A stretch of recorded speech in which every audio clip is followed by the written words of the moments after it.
प्रचाराच्या अंतिम टप्प्यात अजितदादांनी बारामतीकरांना भावनिक साथ घातल्याचं पाहायला मिळालं।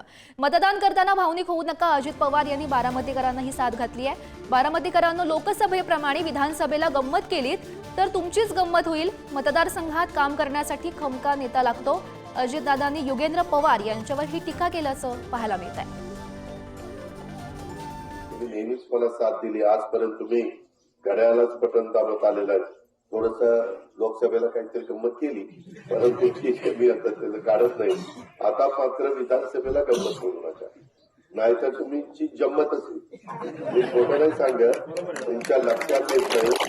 काही भावनिक करायचा प्रयत्न केला तर त्याची इतकी मोठी किंमत बारामतीकरांना मोजावी लागेल।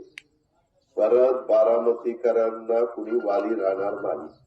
साहेबांनी सांगितलं 1.5 वर्षांनी मी त्या ठिकाणी परत उभा राहणार नाही, निवडणूक लढवणार नाही आणि खासदार पण होणार नाही। त्याच्यानंतर कोण बघणारे याचा विचार करा। टीका काय केली, लोकांनी इलेक्शन गमत केली म्हणजे काय?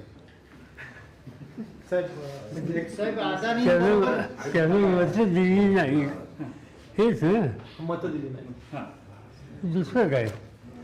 लोकांचा अधिकार आहे, त्याने योग्य असेल ते केलं। लोकसभेला आडाकड बघितलंय, विधानसभेला विहिरीकडे बघा, म्हणजे आड पण खुश आणि विहीर पण खुश, म्हणजे ते करा। आता होते काय, आता इथं बघा, साहेबांचा फोटो लावलाय, साहेब उभे आहेत का? नाही। उभा कोण आहे? योगेंद्र। त्याचं नाव न म्हणावं, तुझ्या नावावर मत मागणार। साहेबांच्याकडे बघून तर इतके वर्ष बारामतीनं मत दिलीच आहेत, म्हणजे 57 वर्ष झाली। 57 वर्ष तुम्ही सगळी जण करत आलेला आहे। ती निवड सहानुभूती मिळवण्याची काम आहे। त्यांचा पक्ष हा त्यांचा पक्ष नाही। त्यांच्या चिन्हाच्या खाली लिहिलंय का न्याय प्रविष्ट?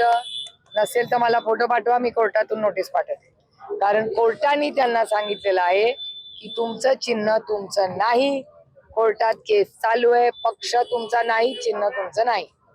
आणि बरं झालं, हे जरा चेक करा, जर असं विदाऊट नोट चाललं असेल तर ते चेक करून पाहिलं।